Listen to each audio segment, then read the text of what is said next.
You're over being called a racist? Just that quick. Interesting. Okay. Must be nice. I don't get down. I'm not forgiving that. Okay. That's not going to happen.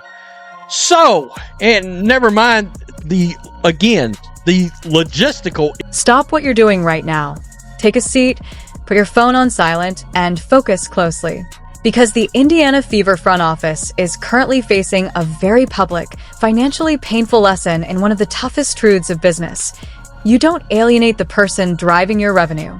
What the organization is discovering in real time is that a huge portion of their audience isn't just loyal to the team, they're loyal to Caitlin Clark herself.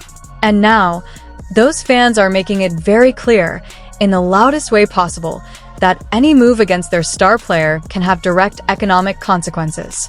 Because the Indiana Fever appear to be entering the most difficult phase of their 2026 offseason, and the situation is escalating quickly.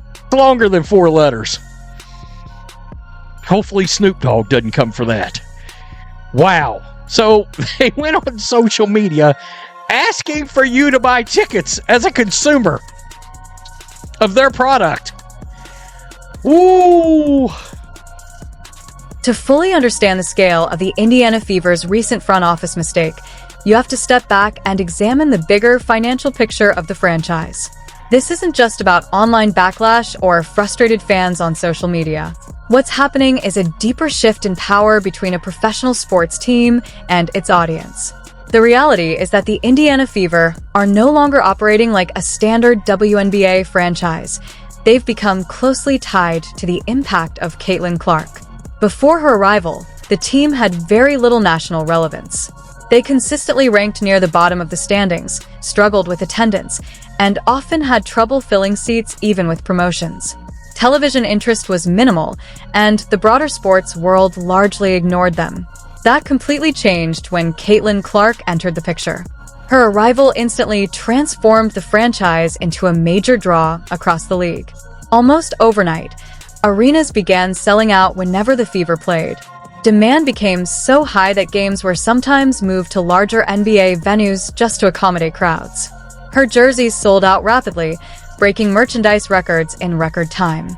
In short, the Fever shifted from one of the least visible and least profitable teams in the league to one of its biggest commercial attractions. And that entire transformation can be traced back to a single player's influence. Kelsey Mitchell back here. Wow. What? Guys, there are signs. There are signs now.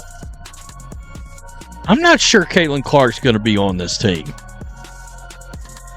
When the franchise made the decision to draft Raven Johnson with the 10th overall pick, the reaction from a large segment of the fanbase wasn't mild disappointment.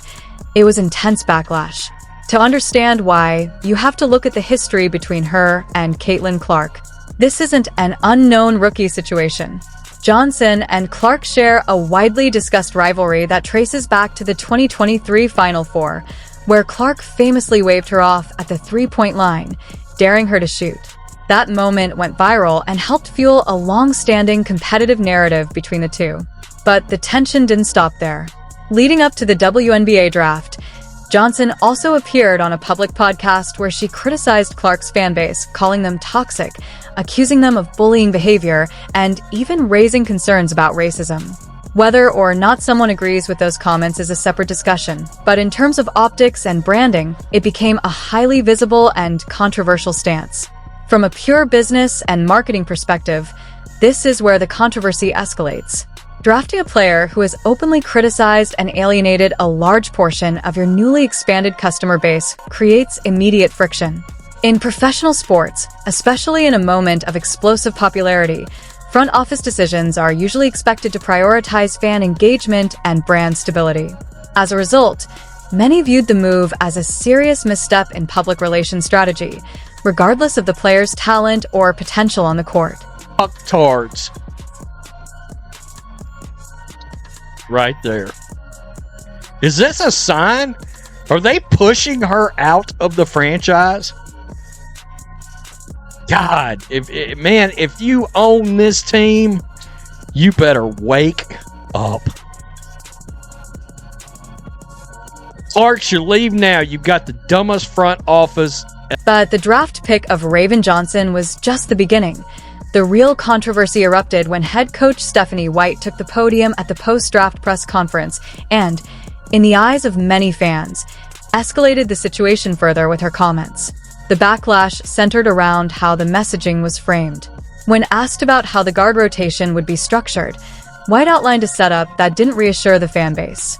She described Ty Harris as a combo guard, then noted that Caitlin Clark is a player who can operate both on and off the ball. She also referred to Raven Johnson as a traditional point guard who is most effective when controlling the offense. To add to the reaction, she mentioned that this deeper guard rotation would also allow Kelsey Mitchell to get more rest during games. For critics, the issue wasn't just what was said, but what wasn't said.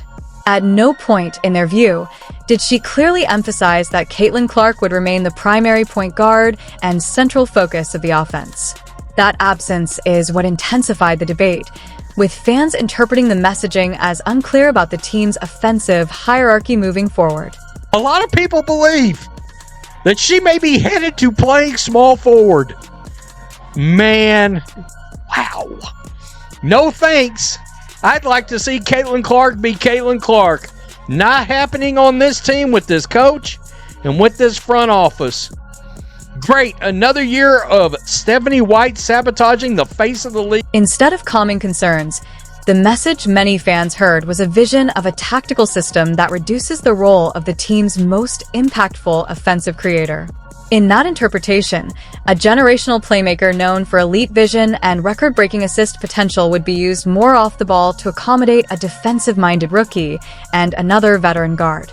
On the surface, the mainstream discussion hasn't focused much on the deeper basketball analytics behind that idea.